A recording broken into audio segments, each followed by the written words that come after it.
It's very easy to say, I'm gonna do the right thing, I'm gonna be a good person, but come under oppression, come into poverty, come into watching your daughter starve, come into watching your other daughter be killed, come to watching your sons being buried and people mocking, come to those states watching the people who are with you, who trust you, believe in you, love you, would die for you, and you watch them get severed and killed and persecuted. Then try doing the right thing. 1,500 years worth of atheists and Orientalists who have looked into this man's life, they looked at his response at time of extreme difficulty. Who was he really? He is a mercy to mankind. He passes no man except that he would smile.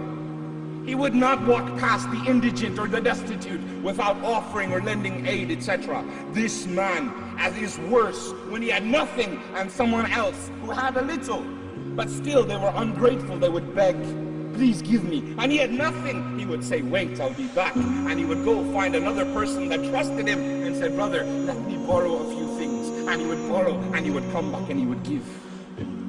The merciful man, Muhammad, the kindest, most gentlest man, from the lips and the tongues of the kuffar themselves, not even from the believers, from the Quraysh, his staunch enemies would say, there is no man like Muhammad, he is Alameen, the most trustworthy. Though we hate him, we want to kill him, they would say, they would bring their wealth to him and say, watch over this for me this month, I'm going away, I'll be back. I don't trust anyone else. The true strength from all that compassion, all that mercy harnessed in his soul that made him able to truly have al-walah wal-barah, love that which Allah loves and hate for that which Allah hates. This man, when needed to, when it was a must, he took them down, he beat them down, he defeated them when he needed to, without hesitation. He drew his sword, he drew his dagger, he fought with whatever he had, and he would not hesitate. And he would send them back to Allah. He was no weakling, he was no wimp, he was no coward, he was not afraid. This man was a warrior. Muhammad transformed armies of Arabia to his successors. So his successors after could use them to defeat the armies of Persia, the armies of Byzantium, and establish the heartland, the empire of Islam, al-Khilafah.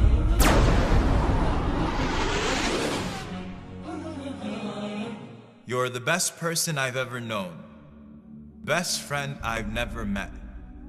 Your sincerity to me is blinding, enough to completely canvas the world with drapes that read respect, honor, love, protect, while creating a window for me to zoom in on the important things, but those are the things that I forget or neglect.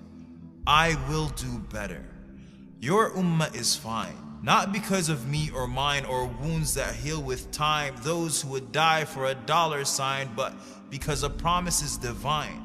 So when we feel like we're at our worst and our sadness would cause our hearts to burst, it feels like there are times when there are angels within our lines, or hovering over squares with chance of freedom in the air, and though tyrants may step on our necks, we smile, for history has always been on our side.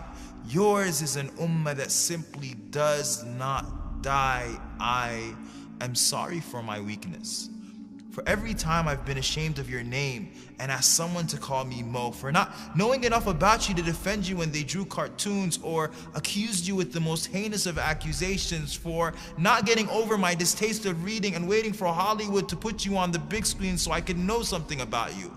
As if Steven Spielberg or Mel Gibson or Johnny Depp would somehow be able to recreate the twinkle in your eye or a beautiful bead of sweat as it scaffolds on your forehead, frantically fighting gravity, not wanting to fall off your body. I keep thinking of seeing you.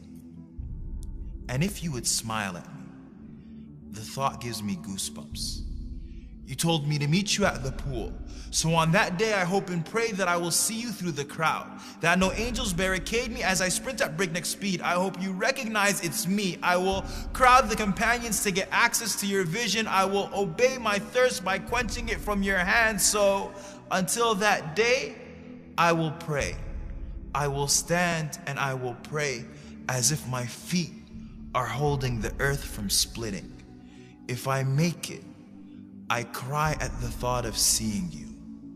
For I know the words that I used to read from books with all too thin pages will do no justice to your voice, your scent, your touch, your face.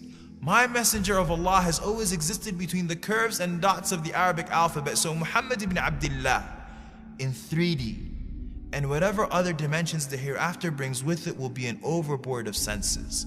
I will fall in love with your shadow and will tell Ali that his description did not do justice. Tell my mother Aisha of how we heard her story of how you passed away between her chin and her chest, over and over and over again.